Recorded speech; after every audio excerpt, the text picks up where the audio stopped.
Hey everyone, welcome to this explainer. We're going to go ahead and skip the usual preamble today because we are dropping right into a historical true crime story.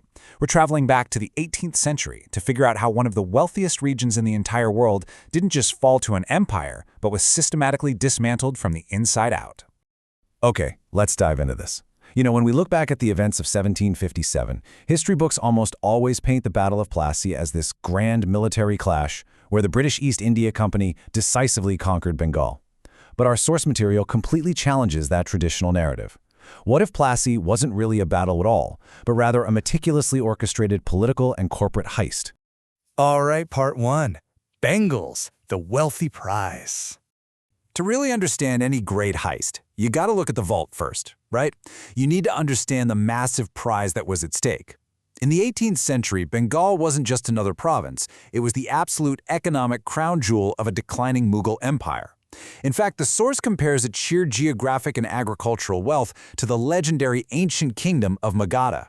It was incredibly fertile, it generated massive revenues, and because of this overflowing wealth, literally everyone, the British, the French, the Marathas, local elites, they all desperately wanted a piece of this highly lucrative pie.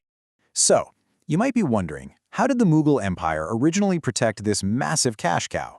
Well, they used an absolutely genius system of checks and balances.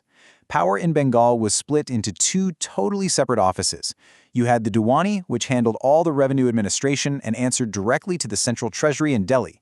And then, on the flip side, you had the Nizamat, headed by the Nazim or governor.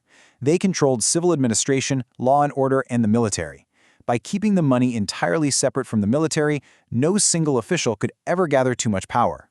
But then we hit the year 1717, and this is the year everything changed. Emperor Farrukh Siyar made a really fateful decision that disrupted that entire balance.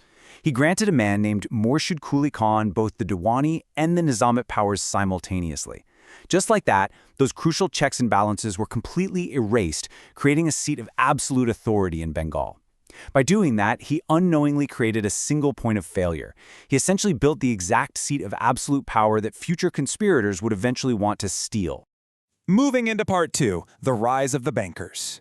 Now, with absolute power came some pretty sweeping economic changes. Murshid Quli Khan was this notoriously strict administrator, and he introduced the Ijdardi, or Mal Zamin, system.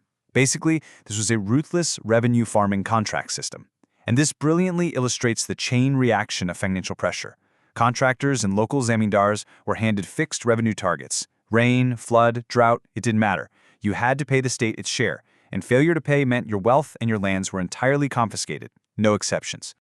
This relentless pressure on the peasants and the tax collectors created a huge vacuum, and it was quickly filled by a rising commercial banking class, most notably the Jagat Seths. These guys amassed staggering wealth, initially by trading highly sought-after raw materials like saltpeter, which the Europeans desperately needed for gunpowder. Then they started providing high-interest loans to all those desperate tax collectors we just talked about. Eventually, their wealth was so immense that they personally guaranteed and paid the Nawab's revenue deficit directly to Delhi. They were essentially funding the kingdom, which made them untouchable, ultimate insiders. Which brings us to Section 3, holding the foreigners back. Despite all this internal wealth shifting around, Bengal remained fiercely independent. If we look across this timeline, we see a succession of really formidable leaders who made Bengal functionally independent from the dying Mughal Empire. Murshid Quli Khan ruled until 1727, followed by Shuja-ud-Din. Then, in 1740, the highly capable Alivardi Khan seized power, ruling with an iron grip until his grandson Siraj-ud-Dawla inherited the throne in 1756. During this entire period, but especially under Alivardi Khan, the Nawabs truly laid down the law. They treated all merchants, whether they were Indian or European, exactly the same. Alivardi Khan strictly prohibited foreign companies from fortifying their factories. He bluntly refused to let the European Anglo-French rivalries spill into his territory, and he maintained strict safety on all the trade routes. Under these rulers, the Europeans simply did not stand a chance of taking over militarily. It just wasn't going to happen. However, there was a glaring economic catalyst quietly burning in the background here. It was called the Dastak. The Dastak was an official trade permit meant to allow foreign companies to move goods without paying certain duties. But the British East India Company and its officials heavily abused these passes for their own private tax-free side hustles, cheating the state out of massive revenues. This abuse wasn't just a minor grievance. It was the spark that eventually ignited the Bauderkek. All right, Section 4, Factions and Falsehoods. So everything really comes to a head in 1756 when Alavardi Khan passes away. Young Siraj-ud-Dawla takes the throne, but his court is basically a viper's nest of factionalism. Let's look at the main players in our inside job. First, you had Ghasiti Begum, the Nawab's own aunt, who actively wanted a different nephew in power.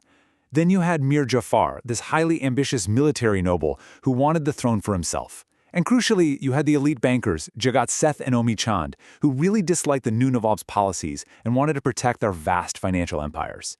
Seeing all this internal division, the British East India Company decides to push their luck. They illegally begin fortifying Fort William in Calcutta without asking for permission. Siraj-ud-Dawla, rightfully enforcing the laws of his grandfather, retaliates.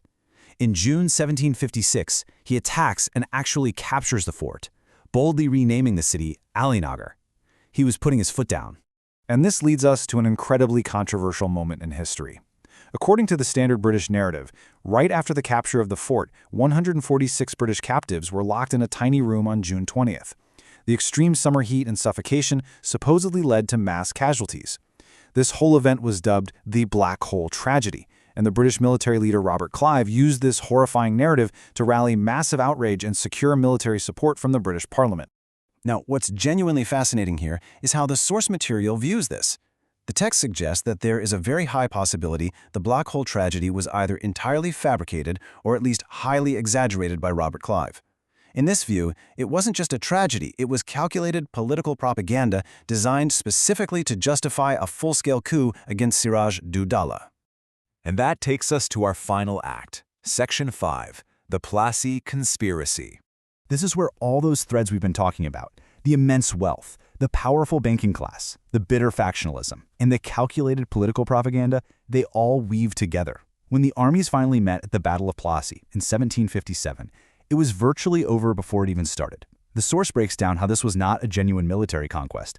It was a straight-up corporate heist executed through internal betrayal. Robert Clive and the British had already struck a backroom deal with the conspirators. They completely bought off Mir Jafar and the ultra-wealthy Jagat Seths. So on the day of the battle, the military commanders simply refused to fight for their Nawab. The outcome was a total foregone conclusion. Which leaves us with this final thought to take away. If the absolute richest province of a massive empire could be dismantled and bought from the inside out, not by superior cannons or tactics, but by backroom deals and bankers' ledgers, what does that actually tell us about the true nature of power? Is history really written by the victors on the battlefield, or is it written by those who control the vaults? Thank you so much for joining me on this explainer, and I hope this changes how you view the incredible, sometimes hidden forces that shape our world.